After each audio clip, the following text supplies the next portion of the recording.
Season 2 was released just yesterday, and with it we got the new operator Naga, who looks insane by the way, particularly the tier 100 skin. Today I'm going to go over how to complete the Naga missions, including both the tier 1 missions and the tier 100 missions.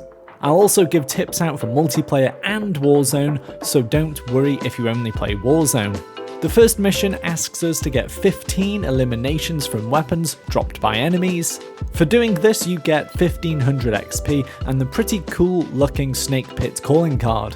This is much easier if you do have Cold War multiplayer. Just hop into some objective game modes or Nuketown 24/7, where people are, well, dying a lot, as this means there's weapons everywhere on the floor. Remember, the weapon you use of the enemies doesn't necessarily mean it has to be from an enemy you've killed. Just keep picking up enemy weapons in these game modes and play a little more sweaty to confirm those kills. In Warzone, we've got to look at Resurgence or Plunder. In these game modes you spawn in constantly, so the map has a lot of weapon turnover, with people frequently dying. Hop into these modes and you'll see plenty of opportunity to pick up enemy weapons. Once you've done that, again sweat and maybe camp a little bit to ensure you get at least a kill or two with those weapons.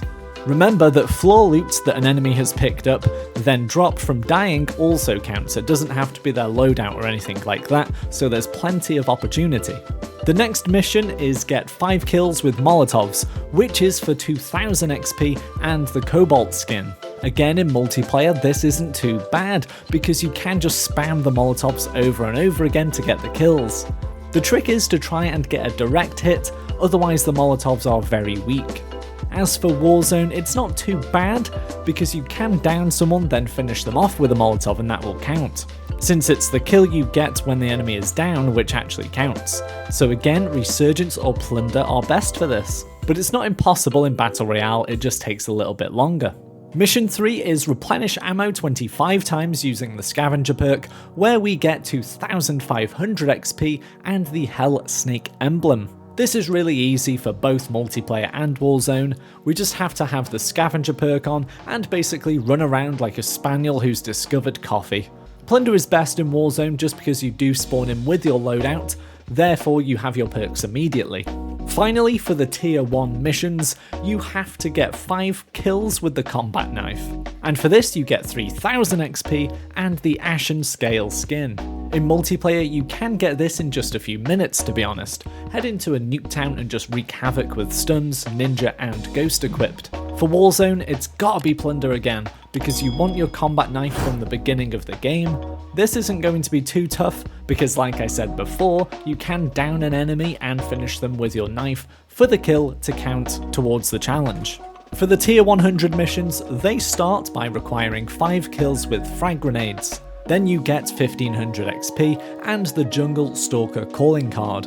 In multiplayer this is largely the same as the Molotov challenge. Just get in busy game modes and get spamming them around the map. In Warzone, people have armor on, which does make the kills a little bit trickier, but put the restock perk on to recharge your equipment and get into a plunder game and it's not going to take too long, especially if you're grenading people who are already in the revive position. Next you have to destroy 5 enemy ground vehicles. Then you get 2000 XP and the River Wraith skin, which looks just amazing by the way. This is the only challenge that may take a little longer to complete. In multiplayer, head into ground war or larger game modes with vehicles, have your favourite launcher equipped and get to it. There's no real secrets to this one apart from perseverance. If you do focus on just this challenge in a match though, you'll be surprised at how quickly you can complete it. For example, you can wait near parked cars near enemy spawns and just be ready to blow them to bits. In Warzone, Plunder is again the best. I'd recommend the Strela P or RPG launcher because the enemy doesn't get much of a notice before they're dust. Trophy systems really are your enemy in this, but patience is key.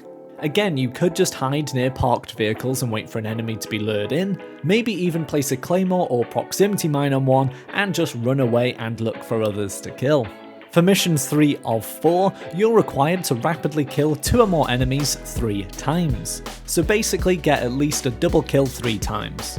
This is probably the one that can actually be easier in Warzone, as if you down multiple people from the same squad, even quite a few seconds apart, once the whole team dies when in the revive position, they all technically die at the same time, therefore giving you double kills or more. So any game mode is good for this, depending on how quickly you do want to complete the challenge. In multiplayer, get yourself down to Nuketown 24/7, and I'm telling you, it'll just happen because it's that chaotic. Finally, to finish off all of the Season 2 Naga skins, we just have to do one finishing move. And for this we get 3000 XP and rare breed skin.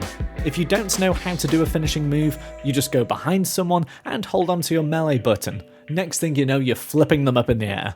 I don't think you need too much help with this one, but I'll offer some suggestions anyway. In multiplayer, weirdly Nuketown isn't great for this, because you need a few seconds to complete the finishing move animation, and usually people interrupt it. So basically any respawn game mode will do. In Warzone, again, any mode is good, especially because you can do it to downed people. If you're watching this at the end of the season and you're worried that you're gonna run out of time, don't worry, because once you unlock the missions, you can basically complete them whenever you like, even in 10 seasons time. Anyway, that's all from me in this video. Hopefully you found it useful and you can now complete the Naga skins even quicker. If you did enjoy the vid, remember to give it a like. And of course, subscribe for more Call of Duty videos, shorts and streams if you haven't already. Bye for now.